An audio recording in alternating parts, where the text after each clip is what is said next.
Well, hey guys, what's up? Well, here's a little small project we're working on today. This is about a 10-minute job. This is this Mazda Protege I bought a while back. I've been driving, and it's got a bad coil pack on it. And those are the coil packs right there. There's one, and there's two. And these are kind of unusual in that there's only two coil packs, and each coil pack runs two plugs. Like that one sits on top of a plug, that one sits on a plug, and then they each have a spark plug wire terminal on the side of them, which runs this one and that one. And here's the new one, and you can kind of see how it looks. It just sits in like this, bolts down. It's got a electrical connector here. It's got the wire terminal here. It's got the looks like a spark plug boot, which is pretty much exactly what it is. And so that one's going bad right there. It's shorting out to the valve cover, and I'm just going to go ahead and pull it out and we'll look at it. I tried to fix this, which did not work. Kind of a redneck repair. Oops, there we go. And I had put some tape on it and stuff like that, which is really a kind of a no-no. But it sparks right out of, I tell you what, I guess it'd help if I'd use a viewfinder. So it sparks right out the side right here. You can't really see it, but right under my thumb there's like a little flange right there. I can pull this back. Let me pull it back and show you.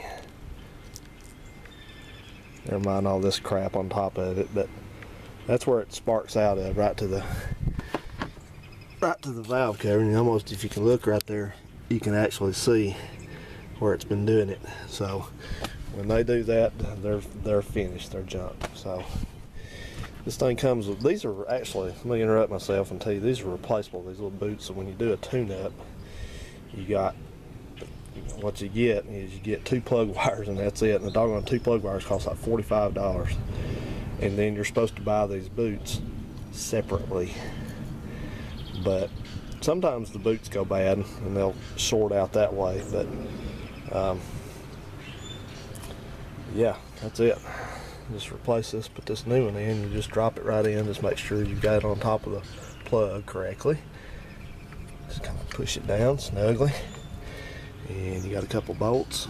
These are 10mm bolts. Just kind of start them in right there.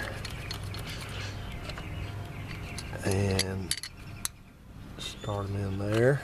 Take, just like I said, this is a 10. Just run them down. Snug them with your fingers. This is aluminum valve cover. Be sure not to strip them. They don't have to be on here mega super tight. Not caveman tight or anything like that. So just take it and just snug them. Snug this one.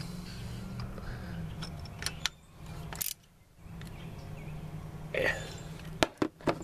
Okay. Put your spark plug lead back in. Like so. There you go. Just make sure it's in. As far as it'll go. Alright. Snap your plug connector back on. Like so. Done. Now, that's a very easy repair. Too bad it's kind of common on these. The other car, the red one I had, it had a different engine in it. It had a that FP, I guess it was, DE, and it had a bank of 4 different coil packs on the end over here, and had plugs, wires that just ran over to all that. You probably can remember seeing that. But so they're different. So these are just, I guess, more prone to failure. So people usually always ask me when I fix something, how did I know I needed to fix it? Well, I'll just tell you quite simply. It just missed and cut out anytime you loaded the engine down. Like if you're in the second gear just lugging along, you give it gas and it just fall on its face. You let off of it and run okay.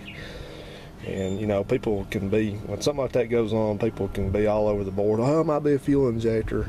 It could be, you know, 9 times out of 10, if you got an engine that runs good at light loads but it starts crapping out under load, it's an ignition system problem. It's either a plug wire, or lastly a coil pack. I always start with the most simple thing. Check the plugs first. Don't do anything except check the spark plugs first and see if you need plugs.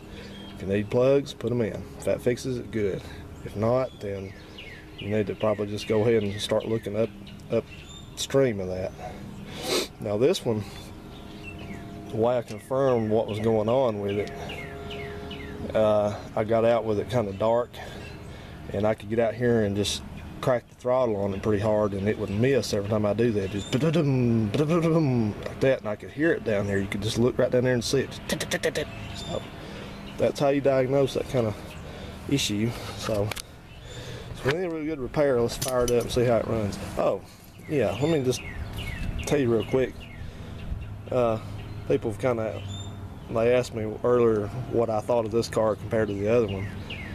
It's about the same.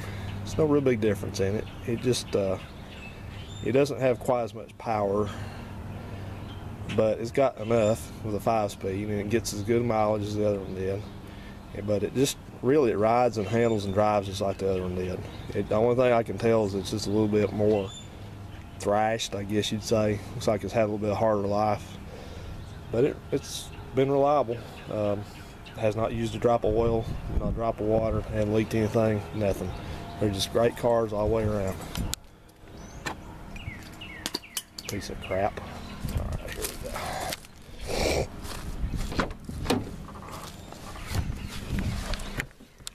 Oh wow, it's got that Honda over there, man. That starter isn't sounding too good. With the wrong key.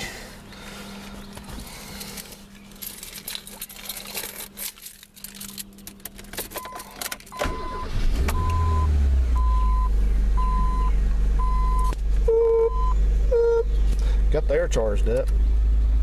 It's working good. It's got a leak in it somewhere. But it gets nice and cold, so. Oh yeah. You're ready to ride. Okay guys.